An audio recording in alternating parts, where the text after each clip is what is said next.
안녕하십니까. 유니뉴스 김하늘입니다. 북한 핵실험과 관련한 뉴스가 끊이지 않는 가운데 지난 19일 한반도 비핵화 공동선언 발효 21주년을 맞이해 정부 입장 발표가 있었습니다. 통일부 장관으로 내정된 6일째 후보자에 대한 소식과 함께 통일 소식 전해드리겠습니다. 제18대 대통령직 인수위원회는 지난 17일 6일째 현 한국북한연구학회 회장을 통일부 장관으로 내정했다고 발표했습니다. 인수위는 6일째 후보자를 30년 가까이 북한 문제를 연구해온 대표적인 전문가로 평가하고 합리적이고 균형적 시각으로 대북 정책에 대해 접근해왔다고 설명했습니다. 한편 6일째 후보자는 박근혜 대통령 당선인의 한반도 신뢰 프로세스 성안을 도운 학계의 대북 전문가로 국가미래연구원 외교안보 분야 발기인으로 참여했으며 현재 북한대학원 대학교 교수로 국내 최대 북한연구 모임인 북한연구학회 회장으로 활동하고 있습니다. 6일째 후보자는 내정자 발표 후 삼청동 남북회담본부 별도 사무실에서 청문회 준비에 임하고 있습니다. 북한 핵실험에 대한 국제사회의 우려가 깊어지고 있는 가운데 유럽연합은 지난 18일 북한의 3차 핵실험에 대응해 광범위한 추가 제재 방안에 합의했습니다. 유럽연합 외무장관들은 벨기에 브뤼셀에서 열린 외무장관 회의에서 북한에 대해 금융 및 무역 제재와 자산 동결, 그리고 여행 제한 조치 등 광범위하고 강력한 추가 제재 방안에 합의했다고 전해지고 있습니다. 또한 버락 오바마 미국 대통령이 아베 신조 일본 총리에게 2월 22일 열리게 될 미일 정상회담에서 북핵 문제를 우선적으로 논의하고 싶다는 의사를 전달했다고 미일 외교소식통은 전하고 있어 유엔 안전보장이사회 차원의 제재와 별개로 미일 간 독자적인 대북금융 제재 가능성이 예상되고 있습니다. 한편 19일 스위스 제네바에서 열린 유엔 군축회의에서는 미국, 영국, 독일 등 서방 10개국 대표들이 북한의 핵실험 강행을 연이어 규탄하면서 북한에 대해 핵개발 계획을 중단할 것을 촉구했습니다. 통일부는 지난 2월 19일 한반도 비핵화 공동선언 발효 21주년을 맞아 관계부서와의 협의를 통해 정부 입장을 밝혔습니다. 이번 정부 입장 발표에 따르면 남북은 지난 91년 한반도 비핵화 공동선언에 합의했고 2005년 9.19 공동성명을 통해 6자가 이를 재확인했음에도 불구하고 북한은 지난 1월 23일 외무성 성명을 통해 조선반도 비핵화 불가를 선포하고 1월 25일 조평통 성명을 통해 한반도 비핵화 공동선언 전면 무효를 선포, 2월 12일 3차 핵실험을 감행했습니다.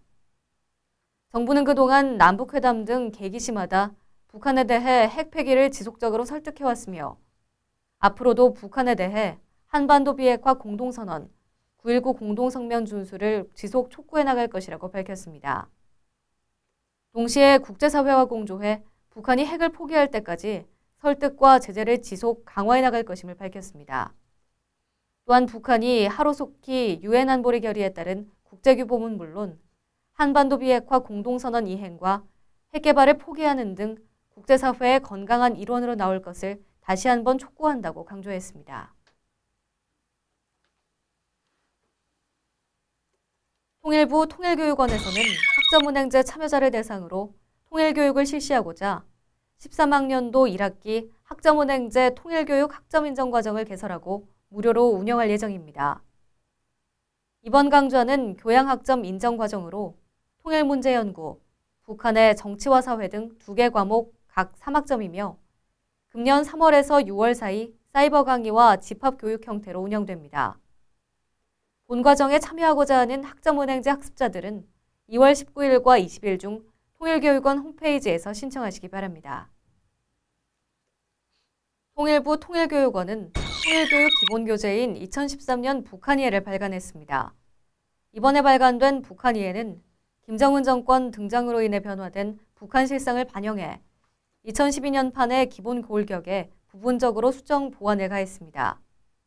이 책자는 각급 학교 및 사회 통일교육기관, 관련 단체 및 연구기관, 도서관, 통일교육원 초청 교육생 등에 배포해 통일교육 자료로 활용토록 할 예정이며 특히 전자책 형태로도 발간해 스마트폰, 태블릿 PC 등 모바일 환경에서 활용할 수 있도록 대국민 서비스를 강화할 예정입니다.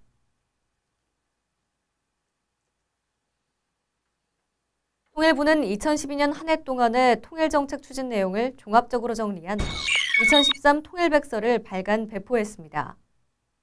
2013 통일백서는 통일정책, 실질적 통일준비, 남북대화, 북한 이탈 주민 정착 지원 등 총 8장으로 구성돼 있어 이번에 발간되는 통일백서가 통일정책에 대한 국민의 이해를 돕고 국민과 함께하는 통일정책을 추진해 나가는 데 유용한 자료집으로 활용될 것으로 기대되고 있습니다. 통일백서는 총 8,000부가 발간돼 공공도서관, 교육기관, 언론기관, 행정기관, 전문가 등에 배포할 예정입니다.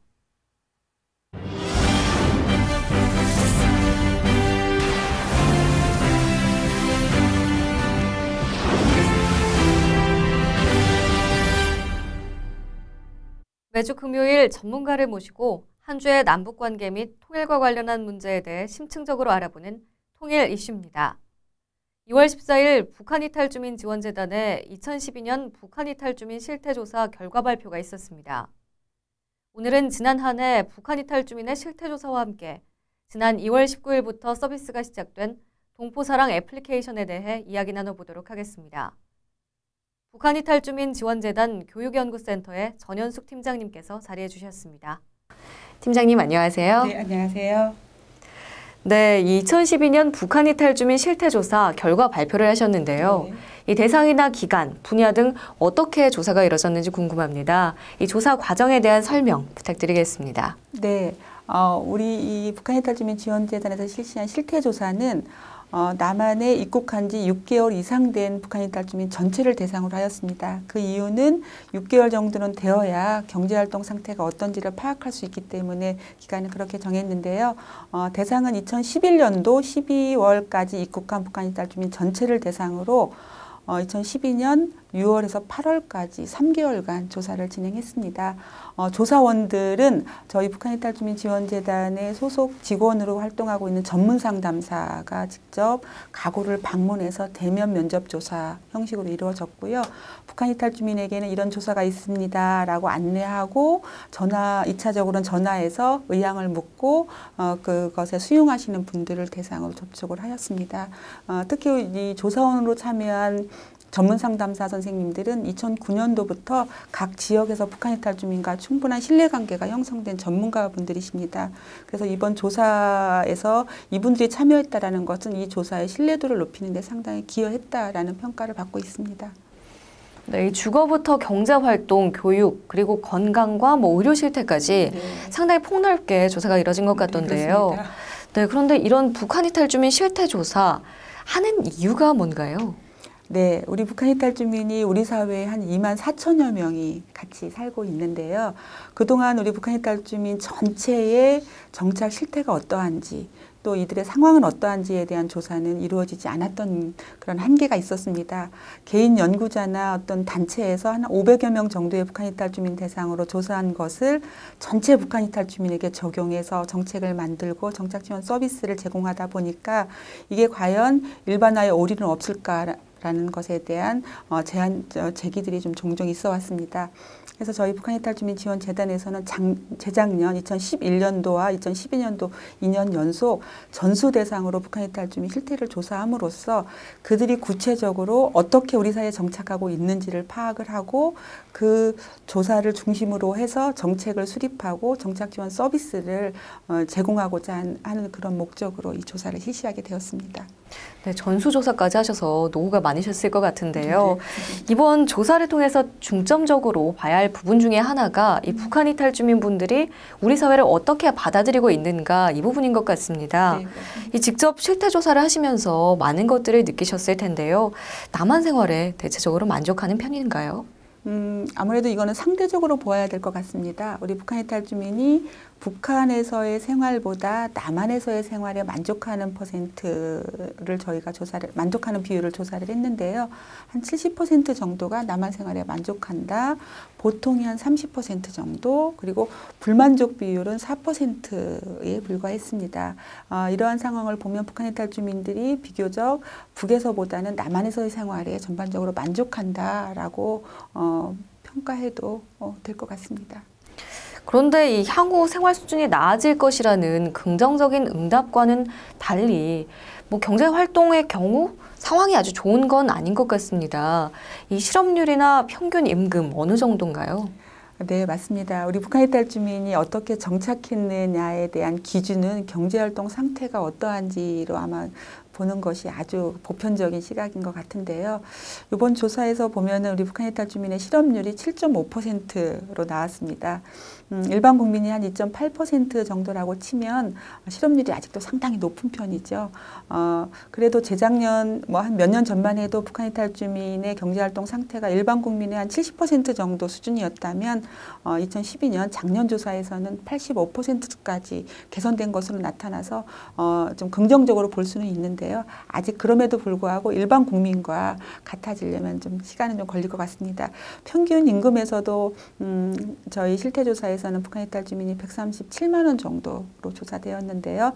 일반 국민은 210만 원 정도 됩니다. 한 60만 원 정도가 차이가 나서 아직도 따라가려면 멀기는 합니다만, 일반 국민이 2011년도 대비 그 증가율보다 저희 북한 해탈 주민은 2011년도에 121만 원에서 137만 원으로 16만 원 정도의 평균 임금이 개선되었던 것으로 나타났습니다. 그래서 일반 국민에 비해서는 아직 취약하지만 그 따라가는 속도는 좀 상당히 빠른 것 같아서 긍정적으로 평가하고 싶고, 우리 북한 해탈 주민들도 어려운 가운데에서도 선전하고 있다, 이런 칭찬을 해주고 싶습니다. 예, 참 다행스러운 일입니다. 그런데 이 경제 문제와 직결되는 것이 교육 문제 아니겠습니까? 맞습니다. 이 청소년과 성인을 포함해서 교육 현황 어떤지 궁금합니다. 네, 말씀드린 바와 같이 우리 북한 해탈 주민은 북에서부터 충분한 교육을 받았던 분들은 아닙니다. 더군다나 그 청소년들은 그 성인들의 자녀이기 때문에 그 국경을 넘고 입국해서 정착하는 과정에서의 청소년들의 교육 상황은 더욱더 열악하다고 볼 수 있습니다. 그래서 우리 이제 입국해서 정착하는 과정에서 보면 교육열이 상당히 높은데요. 그렇지만 이제 일반 국민들이나 일반 청소년들의 그 학력을 따라가기에는 참 턱없이 어려운 점이 많이 있습니다. 그럼에도 불구하고 남한에 입국해서 성인들을 보면 한 30% 정도는 정규 교육을 받으려고 하는 노력들을 많이 하고 있습니다. 대학을 재학하는 비율이 한 8.8%, 전문대학을 포함해서요. 졸업한 경우도 한 3%로 이번에 나타났습니다. 고등학교를 다니는 경우도 있습니다. 성인임에도 불구하고. 왜냐하면 나이는 먹었지만 학력이 안 되는 경우에 고등학교를 다니는 경우도 있었고요. 청소년 같은 경우에는 거의 정규학교에 다니고 있습니다. 그렇지만 이제 학력 격차나 또 학력, 그러니까 나이가 많지만 재학기에 다니지 못하고 있는 그런 현상들이 나타나서 이들에 대한 교육적인 지원이나 투자는 좀 기간을 두고 천천히 저희가 지원하고 지켜보아야 될 문제인 것 같습니다. 네, 또 이 조사 결과에 따르면은요, 이 취약전 자녀가 있는 경우가 22%, 그리고 또 그 중에 77.9%가 남한에서 태어난 걸로 되어 있습니다. 이 정착 기간 중에 가족의 결합과 해체, 이런 많은 변화가 있었던 걸로 볼 수 있을까요? 네, 그렇습니다. 우리 북한 해탈 주민 자체만 보더라도, 정착 이전만 보더라도 북에서 이제 탈북을 할 때 가족이 모두 같이 탈북하는 경우는 거의 없습니다. 가족 중에 누가 와서 정착하는 과정에서도 북한의 가족을 데려오는 경우가 일반적인 가족의 행태인데요. 이 과정에서도 결합과 해체, 또 해체와 결합이 이루어지는데, 말씀하신 것처럼 취약전 자녀, 다시 말하면 7살까지의 자녀가 한 22%가 있다라는 것은 북한 해탈 주민 정착지원법이 97년도에 제정된 것으로 미루어 봐서 한 15년 정도가 흘렀지 않습니까? 그러면 그 사이에 태어난 아이들이라고 볼 수 있습니다. 그렇다면 그 아이들은 여기 와서 누군가와 결혼을 해서 태어난 경우도 많이 있을 수 있고, 같이 온 가족들이 결합되면서 아이들이 출생되는 경우도 많이 있을 것으로 나타납니다. 그러다 보니까 자기 정착하랴, 가족들을 결합하랴, 다시 적응하랴, 이런 과정에서 어려움들이 우리가 나타나는 정착의 어떤 그 양호한 상태 이런 거 이외에 그 내면에서는 복잡한 양상들이 아주 빈번하게 일어나고 있는 것으로 보여집니다. 이 결혼이나 가족 형태 등을 살펴보면 북한 이탈 주민들이 남한 사회에 얼마나 적응을 해서 어느 정도 함께 더불어 살아가고 있는지 가늠이 될 것 같은데요. 어떤가요? 그렇습니다. 이번 조사에서 보면 현재 결혼한 북한 이탈 주민의 성인들의 비율을 보면 한 36.7%로 나타나고 있더라고요. 법적으로 결혼하지 아니하고 동거하는 비율도 한 10.9% 정도 돼서 47.6% 정도는 배우자가 있는 상황인 것 같습니다. 있는 것으로 나타났습니다. 근데 그 안으로 들어가 보면 남한에 와서 결혼한 비율이 한 24% 정도 됩니다. 이분들은 여기에 와서 이제 우리나라에 입국해서 다시 이제 결합을 한 가족이 재구성된 이제 형태가 되겠죠. 그런데 좀 더 또 특이한 것은 원래 북한 이탈 주민들 중에서는 배우자가 북한 사람들이 제일 많아요. 북한 사람, 또 중국 국적 사람, 남한 사람 순인데 남한에 와서 결혼하는 상황을 보니까 배우자가 남한 사람, 중국 사람, 이제 출생국이 이제 북한 출신 이렇게 나타나고 있더라고요. 그래서 이것을 보면 여기 와서 새로 결혼하는 상황에서는 배우자의 선택이 좀 폭이 넓어지고 특히 남한 배우자와의 결합률이 높은 것으로 나타나서 우리 사회에 자연스럽게 스며드는 것이 남한 주민과 결혼하고 그 사이에서 아이를 출산하면서 자연스럽게 녹아들어가고 있지 않나. 물론 지금 상황에서 어떻다라고 판단하기는 조금 이릅니다만 그만큼 우리와 자연스럽게 우리 속으로 들어가고 있지 않나 이렇게 보여집니다. 네, 또 실태조사 가운데 한 가지 눈에 띄는 결과가 있었습니다. 이 청소년의 경우 가까운 혹은 또 뭐 가깝지 않은 주변인에게 북한에서 온 사실을 절대 밝히고 싶지 않다. 이렇게 응답한 비율이 높았다고 하던데요. 이 정체성에 대한 문제인 것 같습니다. 이거 어떻게 봐야 할지 조사 내용과 함께 말씀 부탁드리겠습니다. 네, 그 질문을 보면 가까운 혹은 뭐 아주 가깝지 않은 주변인에게 내가 북한 사람인 것을, 북한에서 온 것을 알리고 싶지 않다라는 것에 대해서 왜 안 알릴까 이런 의문이 좀 들 수는 있습니다. 근데 왜 밝히지 않는지에 대한 물음에 응답한 비율을 보면 이렇습니다. 굳이 밝힐 필요가 없는 경우가 많았고요. 그리고 밝힘으로써 어색해진 관계를 형성되는 것이 자기들도 불편하다. 이러한 비율이 한 50% 정도가 됐습니다. 그리고 또 한 45% 정도는 차별을 받을까 봐 우려가 돼서 또 호기심 대상이 되는 것이 싫어서 하는 비율이 한 45% 정도로 나타났습니다. 그래서 이것을 어떻다 저떻다라고 해석하기에는 조금 이제 더 살펴봐야 될 문제가 있기는 합니다만 우리 청소년들이 우리 일반 청소년들 사이에 어울리는 가운데 있어서 굳이 내가 북한 이탈 주민이라고 밝히지 않아도 되는 자연스러운 상황이 한 50%는 된다라고 볼 수도 있고 또 한편으로는 불편한 관계 속에서 또래 형성이 되는 경우도 그만큼의 비율은 되는 것 같아서 어찌 보면 적응하는 아이들이 많은 반면 또 부적응하고 있는 아이들도 상당수가 된다. 그래서 양면으로 같이 보아야 되지 않을까. 그래서 청소년을 지원할 때도 이 부분을 같이 고려해서 지원돼야 되지 않을까 이렇게 보고 있습니다. 네, 해석에 따라 양면이 다 보여지는군요. 네. 이 장기적으로 지원재단과 같은 단체에서 청소년뿐 아니라 어른들도 우리 사회에 안정적으로 자리 잡을 수 있도록 지원하는 노력이 더욱 필요할 것 같습니다. 재단에서는 앞으로 어떤 계획을 가지고 계십니까? 네, 이번 그 실태조사를 통해서 이제 나타난 걸로 보면요. 북한 이탈 주민이 가장 원하는 서비스 지원은 의료 지원, 경제적 지원, 취업 지원, 교육 지원, 주택 지원 순으로 나타나고 있습니다. 아무래도 그들에게 정착 지원 서비스를 지원할 때는 그들이 가장 필요로 하는 서비스를 지원하는 것이 아마 그들이 이 정착에 필요한 것들에 대한 느낌들을 더 이렇게 피부로 실감할 수 있을 것 같습니다. 저희 북한 이탈 주민 지원 재단에서도 이제 이와 그 북한 이탈 주민의 요구에 부응하는 의료, 경제, 취업, 교육, 주택 중심으로 지원 서비스를 더욱더 확대 강화해 나갈 계획을 가지고 있습니다. 네, 이번에 개발된 이 동포사랑 애플리케이션 역시 그 계획들 중에 하나일 거라고 생각이 되는데요. 그렇습니다. 지난 2월 19일부터 서비스가 되고 있지요. 이를 개발하게 된 이유나 목적 무엇인지 궁금합니다. 네, 저희 북한 이탈 주민 지원재단이 2010년도에 생겼고요. 또 많이 아시고들 계시겠지만 하나센터라는 각 지역의 지역 적응 기관, 지역 적응을 지원하는 기관이 전국에 한 31개가 활동을 하고 있고, 또 저희 조사에 참여한 전문 상담사 100여 명이 전국에 분포되어서 지역에서 서비스를 하고 있습니다. 그럼에도 불구하고 우리 북한 이탈 주민들이 이분들과 모두 접촉해서, 이 기관들과 모두 접촉해서 서비스를 받는 데는 아무래도 환경적으로나 여건이 여의치는 않은 것 같습니다. 그런데 저희 이번 실태조사를 보니까 우리 북한 이탈 주민이 비용을 지출하는 비율 중에서 통신비가 3위로 많더라고요. 그만큼 인터넷 접근성이나 이런 것은 좀 떨어지는 대상들이긴 하지만 그 스마트폰을 통해서 또 이 전화기를 통해서 북한의 가족이나 또 그 자기들과 알고 있는 지인들과의 교류는 아주 왕성한 거로 이제 나타나고 있습니다.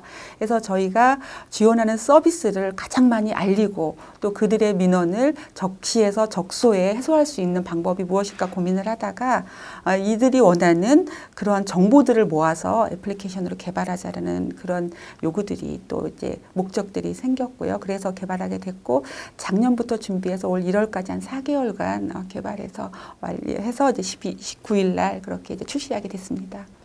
네, 이 애플리케이션 동포사랑에서 제공하는 정보가 무엇인지 또 어떻게 활용하면 되는지 앱에 대한 설명도 좀 더 듣고 싶습니다. 네. 아까도 말씀드린 것처럼 우리 북한 이탈 주민은 의료, 경제, 취업, 교육, 주택 이런 것에 대한 요구들이 많이 있습니다. 근데 이제 이들이 그때그때 궁금해서 물어보는 것들은 사실은 꼭 전문가가 만나지 않아도 어떠한 정보만 제공해주면 금방 해결될 문제들이 더 많이 다수가 있습니다. 그래서 이제 의료, 취업, 교육, 주택 이런 것들을 이제 정보로 묶어서 제공하고 있고요. 또 좀 더 어려운 문제들을 발생해서 도와줄 사람들이 필요하다. 그럴 경우에는 지역의 전문 상담사 하나센터와 연결될 수 있도록 지역의 전문가 연결하기. 또 그리고 또 재단에서는 여러 가지 사업을 하고 있지만 북한 이탈 주민 전체가 그 사업을 잘 알지는 못하거든요. 그래서 재단에서 지원하고 있는 사업을 안내하는 코너 이렇게 이제 그런 내용들로 구성되어 있습니다. 좀 더 쉽게 접근하기 위해서 영상 정보로 의료나 또 직업에 관련된 정보는 사례를 담아서 제공하고도 있습니다. 네, 이렇게 물질적, 경제적 지원도 중요하지만 북한 이탈 주민들을 이방인이 아닌 우리 사회의 동등한 구성원으로 받아들이려는 국민들, 우리들 전반의 인식 변화가 필요하지 않나 그런 생각이 드는데요. 이를 위해서 어떤 노력이 필요할까요? 네. 북한 이탈 주민들이 저도 이렇게 북한 이탈 주민 합니다만 사실 이 용어 자체도 북한 이탈 주민이 얼마나 선호하는지는 잘 모르겠습니다. 그냥 우리 국민으로 받아주는 것이 참 필요할 것 같은데요. 그래서 저희 북한 이탈 주민 지원 재단에서도 대국민 홍보라든지 인식 개선이라든지 이런 노력들을 많이 하고 있습니다. 그렇지만 이제 최근에 이제 간첩 사건이라든지 핵 문제라든지 이런 문제가 생기면 북한 이탈 주민이 그런 말들을 합니다. 같이 잘 어울리다가 그런 사건이 터지면 갑자기 북한 사람이 된다라고 합니다. 그래서 그들이 요구하는 것은 이런 것 같습니다. 그러나 저러나 그냥 우리 국민으로 자연스럽게 대해줬으면 좋겠다 이런 얘기들을 많이 합니다. 그래서 우리는 제 생각에는 북한 이탈 주민을 특별한 어떤 대상이다. 우리가 너무 지원해줘야 될 대상이다라기보다는 주변에 그냥 가까이 살고 있는 우리 주민이다. 우리 이웃이다라고 자연스럽게 대해주시는 것이 그들이 자연스럽게 우리 사회에 스며들고 적응하게 하는 방법이 아닐까 이렇게 생각합니다. 네, 이번 북한 이탈 주민 실태조사로 인해 우리들 인식에도 변화가 있기를 기대해 봅니다. 지금까지 북한 이탈 주민 지원재단 교육연구센터의 전현숙 팀장님께서 함께해 주셨습니다. 자리해 주셔서 감사합니다. 네, 감사합니다.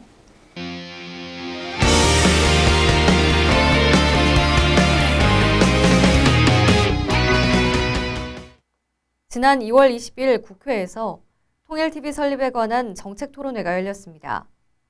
자세한 소식 윤 위원장의 이영 아나운서가 전해드립니다. 지난 20일 김성권 의원과 정의화 의원 등 여야 국회의원 6명이 공동 주최한 통일방송 설립에 관한 정책토론회가 개최됐습니다. 토론회 시작에 앞서 김성권 의원은 환영사를 통해 통일방송이 남북을 화해시키고 한반도의 평화를 가져오는 방송이 되길 기원한다고 말했습니다. 통일방송이 진정 우리 민족 사이에 동질성을 회복하고 나아가서 한반도 평화를 되찾을 수 있는 그런 평화 방송이 되기를 기원하는 마음에서 얼마 전에 법안을 냈습니다. 이 통일 방송이 진정 남북을 화해시키고 한반도의 평화를 가져오는 그런 방송이 되기를 기원하면서 오늘 행사가 잘 마무리되기를 여러분과 함께 기대하겠습니다. 환영사에 이어 평화 통일을 위한 필요 조건과 통일방송의 필요성, 통일방송 설립과 운용의 과제, 통일방송 콘텐츠 확보 방안을 소주제로 한 전문가의 주제 발표가 이어졌습니다. 평화성을 지키기 위한 제일 중요한 기초적인 토대가 바로 문화적 공감대와 동질성을 확보하는 거죠. 그래서 상대방을 이해하는 거죠. 우리가 북한을 이해하고 북한이 우리를 이해하고 우리가 그 상대방에 대해서 그들의 생각과 그들의 가치와 그들의 그 태도를 인정해 주는 게 필요하다는 겁니다. 그 문화적 공감대와 상대방에 대한 그 가치와 행태를 이해하는데 제일 실효성 있는 그 수단이 바로 방송이죠, 방송. 통일TV 방송의 설립 방식에 대해서 말씀드리겠습니다. 그 설립 형식에는 세 가지가 있습니다. 첫 번째는 통일부 소속 책임운영기관의 형식입니다. 그 다음에 두 번째 방식은 재단을 설립하는 방식입니다. 그 다음에 세 번째로는 민간사업자가 운영하는 방식입니다. 이러한 세 가지 기준을 종합적으로 검토했을 때 재단법인 형식의 설립을 하는 게 바람직하다고 보여집니다. 통일TV 방송사 설립할 때 하나는 별도의 특별법으로 통일방송법을 제정하는 방법이 있고 그 다음에 두 번째는 통일교육지원법을 고치는 방법이 있습니다. 통일교육지원법을 김성곤 의원님이 이번에 입법 발의를 했는데요.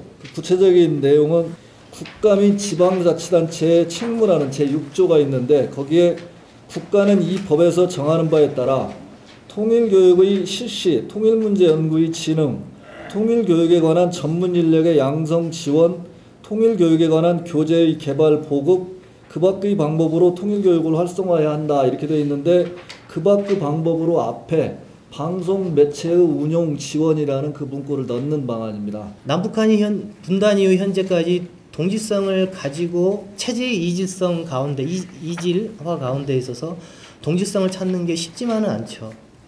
그럼에도 불구하고 찾아야 되죠. 그런 측면에서 제작이 좀 이루어져야 된다는 부분이고 또 하나 중요한 것은 분명하게 분단국가에서 우리는 한반도 공동체의 구성원이라는 사실을 좀 인식시켜줄 필요가 있는 콘텐츠를 제작할 필요가 있다.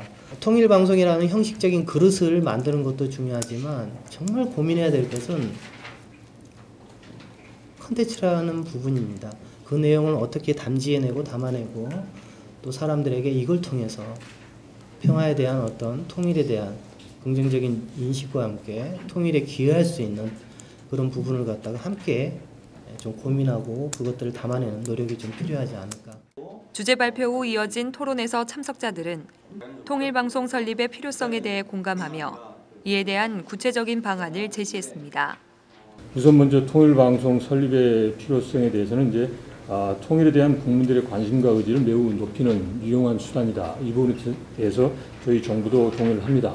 국민들의 그 관심과 열망, 의지를 좀 더 제고하는 쪽으로 이제 통일방송이 기여할 수 있겠다. 남남 갈등 해소와 함께 저희가 장기적으로 이제 남북 간을 이제 통합을 할 때 이제 앞으로 있을 그 2,400만의 이제 북한 주민들이 자유민주주의 체제 하에서 이제 정상적으로 생활할 수 있는 그런 이제 소위 그 시민화, 시민교육을 시킬 수 있는 그런 매체를 미리 저희가 육성을 할 필요가 있습니다. 통일방송 설립 자체가 이제 저희가 국내적으로 그리고 또 대외적으로 통일에 대한 그 대한민국 정부와 국민들의 그런 의지를 표출할 수 있는 하나의 상징적인 그런 그 수단이 될 수 있겠다. 이런 기존의 공중파나 종편 그리고 KTV를 통해서 정책 방송에서 이런 그 통일에 대한 콘텐츠를 가지고 방송을 하십니다.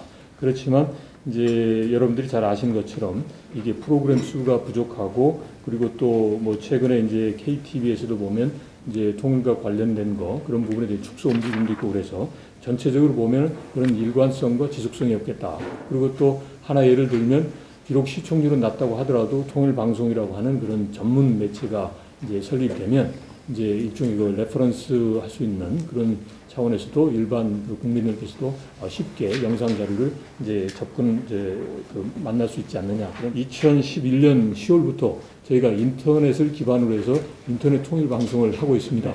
이거 자체가 인터넷만 기반을 하는 것은 한계가 있습니다. 그래서 이걸 조금 더 케이블과 이송으로 좀 확대될 수 있는 그런 쪽이 됐으면 좋겠다. 이런 쪽으로 정부는 보고 있습니다. 이제 국회와 시민사회에서 충분한 논의가 돼서 공감대가 형성되면 그걸 토대로 하면 좋겠다. 그리고 이런 운영 주체와 무관하게 통일방송의 중립성을 확보하기 위해서 사회 각계각층의 대표인사가 참여하는 방송심의기구나 시청자위원회가 편성되는 것도 좋겠다. 이런 쪽으로 보고 있습니다.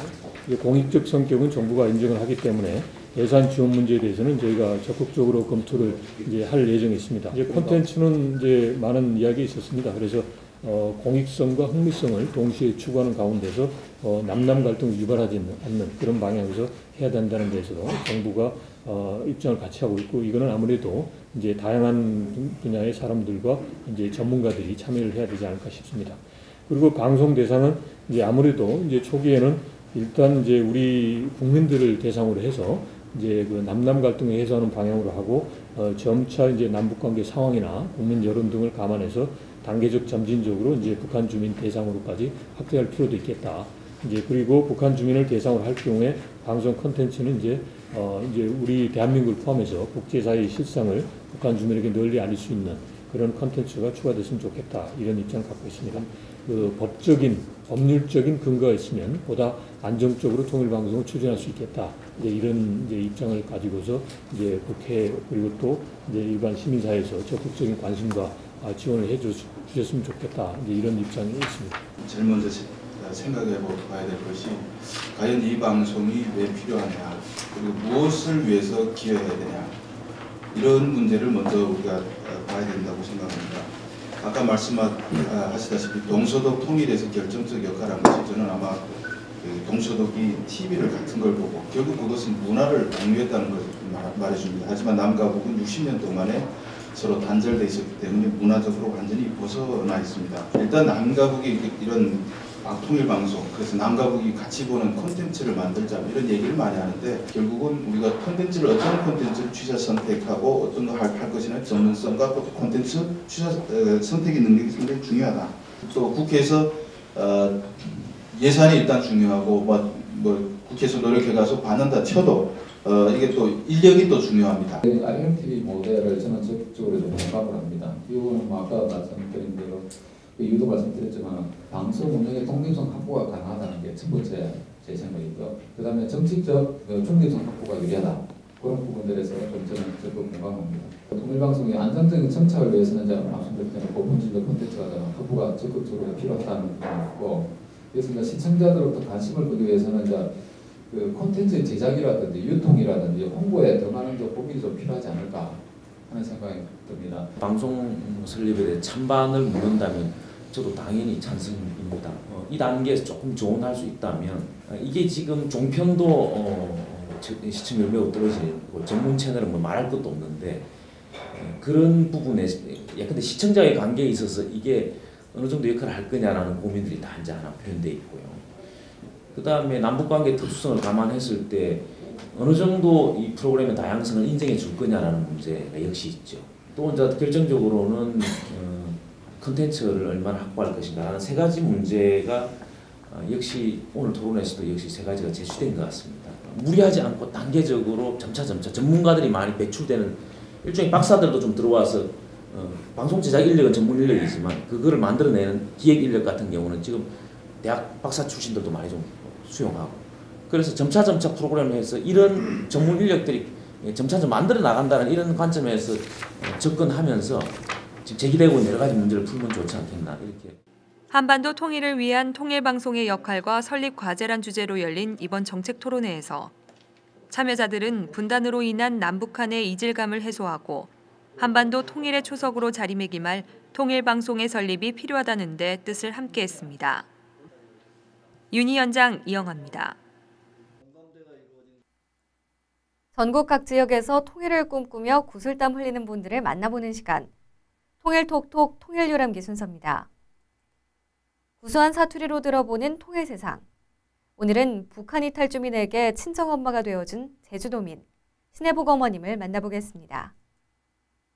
제주도 제주시 신제주에 있는 연동에 사는 신혜복이오다.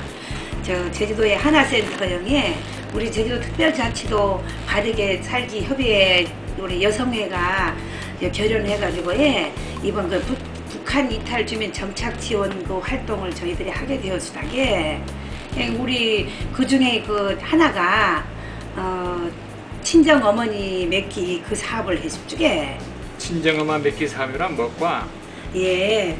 거에 이제는 옛날에는 다문화가 먼저 일어났으다게 다문화 그 사업이 먼저였는데 지금은 우리 그 북한 이탈 주민들이 이제 정착하는데 정말 우리들이 역할이 있을 것 같아가지고 도에서 북한 이탈 주민 정착 지원 관계를 인원 확대하게거나 그럼 앞으로 우리는 이제 북한 이탈 주민 정착하는데 한몫을 해야 되겠구나 해네. 제가 먼저 그냥 이거를 우리 사업으로 하겠습니다 했으다게 괜히 이번에 이 사업을 하게 되신 뒤 해내형 우리 그 딸들을 북한에서 온 그 딸들을 만나보라니 참 아이들도 정도 가고 반가워니 우리 이 아이들을 위해 뭔가를 해봐야 되겠군 하는 그런 무식을 이번에 하게 됐으다게. 친정 엄마가 된 기분에서 그 딸을 맞이하는 첫 그 인상과 또 기분은 어때가?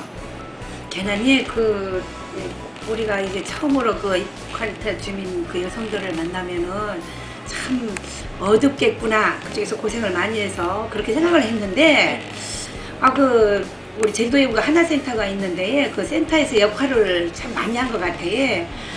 그래서 그런지 모르겠지만 우리 그 북한 이탈 주민 여성들을 만나보니까 참 생각보다 얼굴이 밝고 참 이뻐서 정말 나는 딸 하나를 더 얻었구나 하는 그런 마음으로 따님들을 어떠하면 우리가 도울 건가 하는 마음을 한 번 더 갖게 됐더라게. 우리 나하고 인연 맺은 그 딸은 북한에서 중국으로 넘어간 지가 한 13년이 됐다든가 그렇게 하더라고요. 우리 딸이 막 요망전에 지금도 보니까 이제 중국말은 할 수 있지만 가이드를 해도 무자격 가이드를 해가지고 그 하나센터에서 무슨 지원해줘네 지금 교육을 받는 중입니다. 가이드 시험을 보제니 그냥 그 정도로 이제 노력하는 아이던데 정말 자기는 제주도에 잘 왔다는 생각한다고 정말 너무 많은 정부에서도 너무 많이 도와주고 또 그 하나센터에서도 우리 옆에 분들이 너무 많이 도와줘서 우리가 여기 정착하는데 큰 문제는 없다고 생각한다고 자기는 정말 잘 와줬다고 자꾸 얘기합니다. 지금 앞으로 이제 맺은 딸과 함께 어떤 일을 하고 싶을까?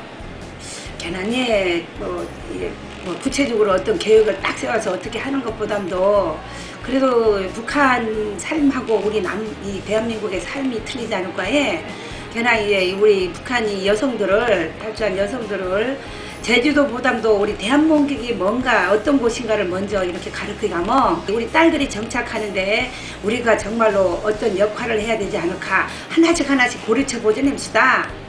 마지막으로 그 딸에게 어떤 얘기를 하고 싶은지 영상으로 편지 하나만 남겨줘서. 그리고 우리 딸들한테 제가 정말로 어떤 말들을 남긴다면은 너무 자꾸 내가 이제 탈주민이라는 그런 생각을 벗어버리고 나도 대한민국의 하나의 자식이다, 하나의 딸이라고 생각했는데 뒤로 이렇게 숨으려고 하지도 말고 당당하게 앞으로 나서서 내가 앞으로 정말 무엇을 해야 될 것인가 하나하나 이렇게 좀 살펴보면서 우리 딸들이 정말로 제대로 정착할 수 있는 길을 우리 임원들이 다 같이 인원하면 이제 그 길을 밟아갈 수 있도록 우리가 노력하자랍시다. 그냥 딸들도 건건 줄 알아그네.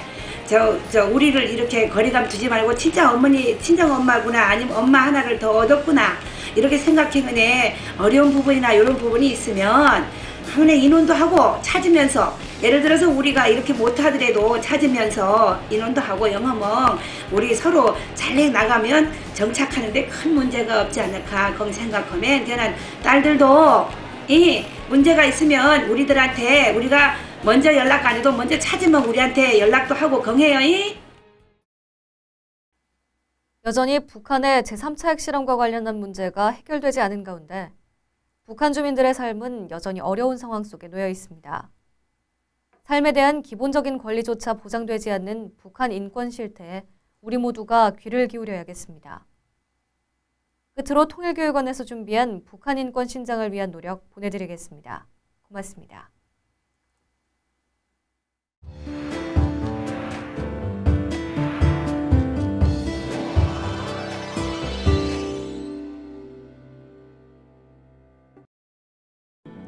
북한은 다른 나라와 교류를 잘하지 않는 폐쇄적인 사회이기 때문에 북한의 인권 상황을 알고자 해도 직접 눈으로 확인하는 데에는 어려움이 있다. 하지만 각종 인권 보고서에 의해 북한의 인권 문제의 심각성이 국제사회에 알려지면서 관심과 우려가 커지고 있다. 미국 국무부는 2009년 발표한 연례 각국 인권 보고서에서 북한을 세계에서 조직적인 인권 침해가 이루어지고 있는 나라들 중에 하나이고 여전히 심각한 인권 침해를 자행하고 있는 국가라고 언급하였다. 국제적 인권단체인 국제사면위원회는 북한의 식량 부족 사태와 인권 침해 문제를 제기하였다. 그렇다면 이러한 북한의 인권 상황 개선을 위한 노력에는 어떤 것들이 있을까? 우리 정부는 북한 사회의 인권을 개선하기 위해 인권 침해 상황을 파악하여 국내외에 알리는 등 다양한 노력을 하고 있다. 이런 노력의 일환으로 북한의 인권 상황을 객관적으로 조사 연구한 북한 인권 백서 발간을 지원했다. 또한 생계 유지에 필요한 식량과 질병 치료를 위한 의약품 및 의료기기를 지원해왔다. 이는 어느 사회에서나 기본적인 인권을 보장하기 위해 필요한 것들이기 때문이다. 나아가 북한이 식량 문제를 스스로 해결할 수 있도록 비료와 농기계를 지원하고 농업기술을 이전해주기도 하였다. 민간단체에서도 북한에 대한 의료, 긴급 구호 물품 등을 지원하는 활동 등을 전개하여 북한 주민의 인권 개선에 기여하고 있다. 한편 북한 사회의 인권을 개선하기 위해 국제적인 노력도 계속되고 있다. 세계보건기구나 국제적십자사 등이 인도적인 지원을 하고 있고 UN 총회 결의를 통해 북한 당국의 인권 개선을 촉구하고 있다. 앞으로 정부와 국제사회는 북한 인권 문제를 정치적 차원이 아닌 인류 보편적 가치의 실현 차원에서 접근하여 북한 주민의 인권 상황이 개선되도록 노력해야 한다. 우리 청소년들도 북한의 인권 실상에 관심을 갖고 민간단체 등을 통한 북한 지원 활동에 참여하는 등 북한 인권 문제 개선을 위한 정부와 국제사회의 노력에 동참해야 할 것이다.